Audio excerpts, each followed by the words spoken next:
Саламатсыңар, урматтуу жолдоштор. Бүгүн биз силер менен кайрадан пайдалуу кеңештер аттуу көрсөтүүлөрүбүздү улантабыз. Мен силерге бүгүн жол транспорт кырсыктарында кантип өзүн алып жүрүү жөнүндө кеңештерди, адистер кантип беришет, кандай кеңештер берет, ошол жөнүндөгү көрсөтүүмдү уланткым келет. Адистердин айтышында, жана мамлекеттик автоинспекциянын кызматкерлеринин айтышында бул жолдо болуп жаткан жол кырсыктарынын негизги 5 себеби бар. Бул биринчиден жолдо жүрүүнүн эрежелерин айдоочулар тарабынан сактабоо, экинчиси ылдамдыкты аябай катуулатып айдоо, үчүнчү себеп, эң көп себептердин бири бул автоунааны масабалды айдоо, төртүнчү себеби бул жаман жолдор, өзгөчө кар жааганда же күн жааганда тайгалак болгондо ошол тайгалак жолдордогу жол транспорт кырсыктарынын башкы себептеринин бири болот. Бешинчи себеби, негизги себептердин бири автоунаалардын оң эместиги. Бул жерде биринчи орунду тормоздун жакшы иштебеген же иштебей калгандыгы биринчи орунда келет, экинчи орунда рулдун башкаруу, ошонусу туура эмес иштебей калганы же таптакыр иштебей калганы себеп болот. Үчүнчүсү болсо дөңгөлөктөрдүн, автоунаанын дөңгөлөктөрүнүн жараксыз же жаман абалда экендиги жол кырсыктарынын негизги себептеринин бири болуп эсептелет. Эми бул себептердин баарын эле биздин айдоочулар беш колдой эле билет, бирок тилекке каршы алар буларды жигердүү колдонгонго аракет кылышпастан буларга көңүл коштук менен мамиле кылышат. Эгерде жөнөкөй турмушта көңүл коштук, кенебестик, өзүм билемдик, кечиримдүү болсо, жолго чыкканда, өзгөчө автоунааны башкарып жатканда мындай адамдын терс апаттары ал айдоочунун өзү үчүн дагы, андан кийин жүргүнчүлөр үчүн дагы өтө чоң коркунучту жаратат. Ошондуктан жолдо этият болуп, өзүң билген же болбосо сага айдоо боюнча инструкторлор үйрөткөн эрежелерди сактоого аракет кылыш керек. Айталы, биздин жанагы курларыбыз, коопсуздук курлары, эми безопасность деп коет, ушуну тагынгыла деп ГАИ инспекторлору деле айтышат, автомектептерде инструкторлор окутушат, бирок буга карабастан айдоочулар муну эриниппи же башка кандай бир себептер менен колдонгонго анча ынтызары жок. Бирок булар мындай бир нерсени эстен чыгарып жатышат. Өткөрүлгөн изилдөөлөргө караганда, эгерде курду тагынса, автомашиналар бетме бет кагылышканда бул кырлар адамдардын курман болуу мүмкүнчүлүгүн 2-3 эсеге азайтат экен. Ал эми машиналар автоунаа оодарылып кеткенде адамды тирүү калышынын мүмкүнчүлүгү 5 эсе көбөйөт экен.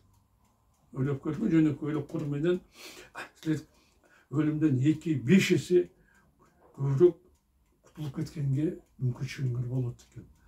Ошон үчүн бул дайыма курду тагыла деп айтып жүргөн бекер эмес. Дагы бир мисал, эгерде куру жок келип атсаңар,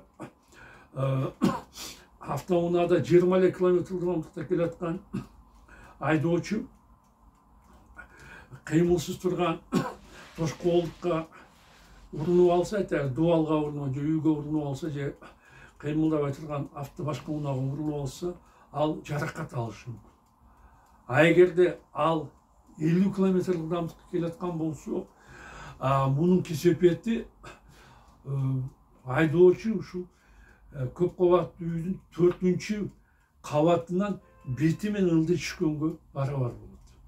Билип көргөн, куру жок болсо, 50 км ылдамдыкта келатса, кыймылсыз тоскоолдукка кагылганда, ал куру жок болсо беті менен 4-нче этаждан түшкөндөй коркунучка кабылат.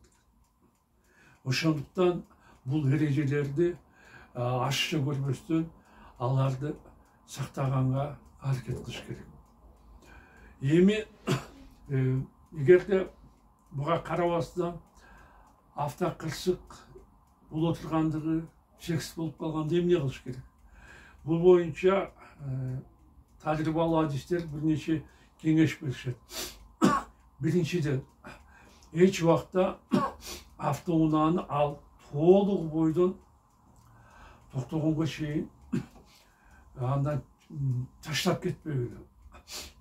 Аны коркуп кетиппи же башка болуппу машинадан секирип жибербегиле, секирип кетпегиле.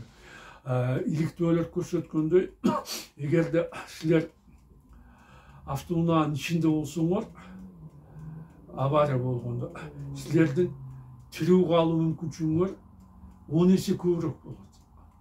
Эгерде силер сыртта болсоңуз, тирүү калышыңардын мүмкүнчүлүгү 10 эсе азаят. Ошон үчүн автоунаа толук токтогонго чейин анын ичинде болгонго аракет кылган. Экинчиден, айдоочулар шашпастан, өзүн жоготпостон, апкарбастан автоунааны акыркы мүмкүнчүлүккө чейин башкаруу керек. Үчүнчүсү, эгерде силер алдыда келаткан машинаны көрсөңөр, андан качканга, бул бетме-бет кагылышкандан качканга болгон мүмкүнчүлүгүңөрдү жумшагыла. Анын үчүн ролду оңго бурасыңар, солго бурасыңарбы, кагылыштан качып кеткиле. Себеби андай бет маңда келген машина менен кагылышкандан көрө силер жолдун четине учуп түшкөнүңөр, же болбосо жолдун четинде турган дубалга, даракка же башка тоскоолдукка тийгениңер оң болот.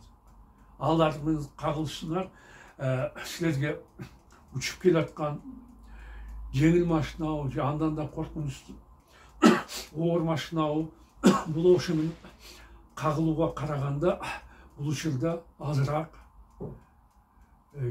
коркунучка кабыласыңар. Төртүнчүсү, эгерде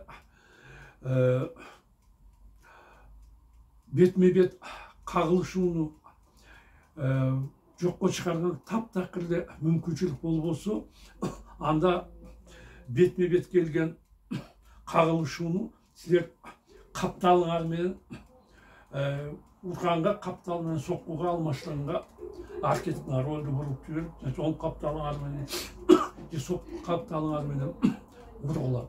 Ошондо бул машина урса силерге айдоочуга дагы автоунаанын ичиндеги жүргүнчүлөргө дагы зыян азыраак болот. Бешинчи эреже болчуларды, эгерде силер кыймылсыз турган тоскоолдук менен кагылыша турган болсоңор, бул учурда силер машинанын алдыңкы бөлүгүн бампер менен урунганга аракет кылат. Болбосо кээ бир айдоочулар аны сол тарабы менен же оң тарабы менен урганга аракет кылышат. Бул туура эмес. Бул оң тарап же сол тарапка урганда аянт кичине болуп, кыймылсыз турган тоскоолдук урулганда машинага көбүрөөк зыян келип, анын ичиндеги айдоочуга, анын жолоочуларга көбүрөөк зыян келип калышы мүмкүн. Ошондуктан бампер менен толук бойдон уруш керек. Бул учурда силер машинанын мотору кыймылдаткычы салондун ичине кирип кетет деп коркпогула. Себеби азыркы учурда автоунаанын баардык эле мотору мындай учурларда салонго кирбестен ылдый түшүп кетет. Эми кагылышуу болоордун алдында айдоочу менен жүргүнчүлөр кантип өзүн алып келиш керек? Ушул жөнүндө сөз жүргүзсүк. Айдоочу үчүн бул мезгилде мүмкүн болушунча өзүнүн алдыга кетишин токтотууга аракет кылыш керек. Соғылганда, сокку урулганда алдыға ұшып кетіп, маңдайдағы айнекті талқалап башыменен жолға қарсы келатқан автоунааға кирип кетиши мүмкүн. Ошондуктан аны андай болтурбаш үчүн өзүңөр отурган орондукка артыңарда бекем такап туруп, рулду аябай катуу кармап, тирешип турушуңар керек. Биз силердин булушуңар тырышкан абалда болуп, машина автоунаа толук токтогонго чейин ушундай абалда турушуңар керек. Мүмкүн болушунча бул учурда башыңарды сактаганга аракет кылган, машинанын жанагы алдыңкы келаткан, маңдайыңарда келаткан машинанын тетиктери өзүңөрдүн унаңар тетиктери башка тийипсе жарадар кылбашын башыңарды сактаганга аракет кылган. Ал эми бул учурда жүргүнчүлөр кандай аракеттениш керек? Жүргүнчүлөр да алдыңкы орунда болобу, арткы орунда болобу, алар биринчи кезекте башын колу менен жаап, капталына карап жыгылыш керек. Капталына кулап түшүш керек. Эгерде анын жанында баласы болсо, кичинекей бөбөктөр болсо, анда алар баланы да өзүнү бекем кысып туруп, кучактап, аны менен кошо капталына карай кулаш керек. Белгилүү экинчи жагдай бул жүргүнчүлөр үчүн эң коркунучтуу орун бул алдыңкы орун, айдоочунун жанындагы орун.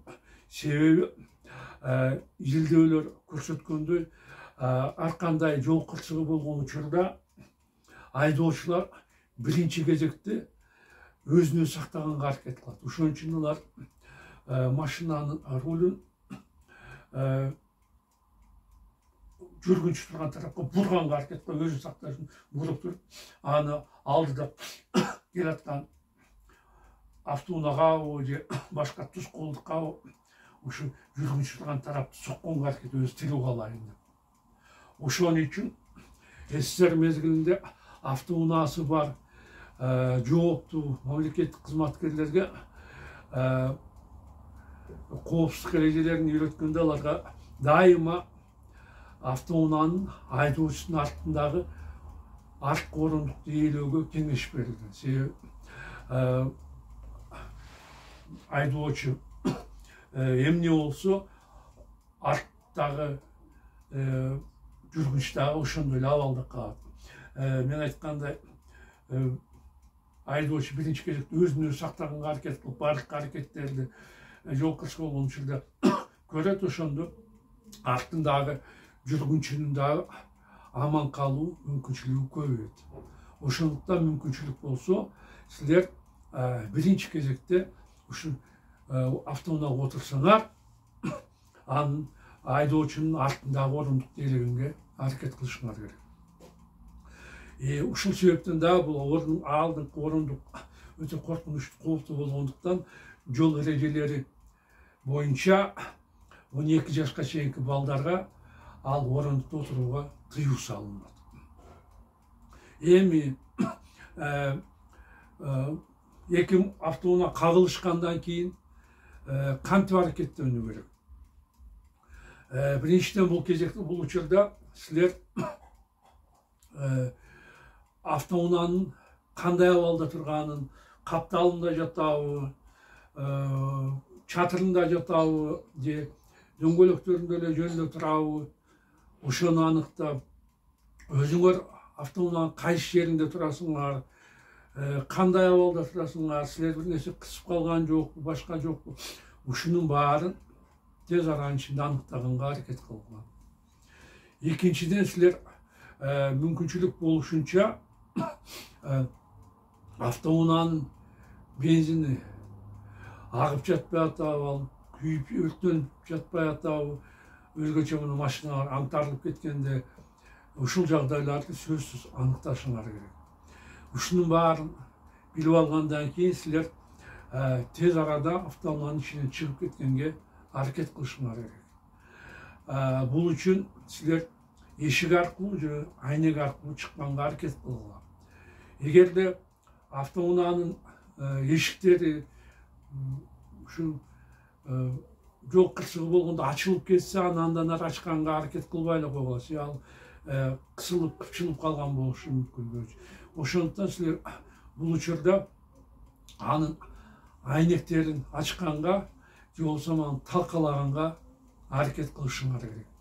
Ошондон чыккандан кийин силердин автоунаадан кеткенден кийин артыраак көбүрөөк кеткенден кийин тирүү калуу бул мүмкүнчүлүгүңөр көбөйөт. Мына мен бүгүн айтайын дегеним ушул. Кийинки көрсөтүүдө мен силерге автоунаада ушул учурларда кырсыкка кабылган айдоочунун же башка жүргүнчүлөр кантип сактап калуу керек, кандай аракеттер көрүү керек, ошол жөнүндө айтып берем. Ушуну мен көрсөтүүмдү аяктаймын. Кайрадан силер менен жолугушканча саламатта калгыла.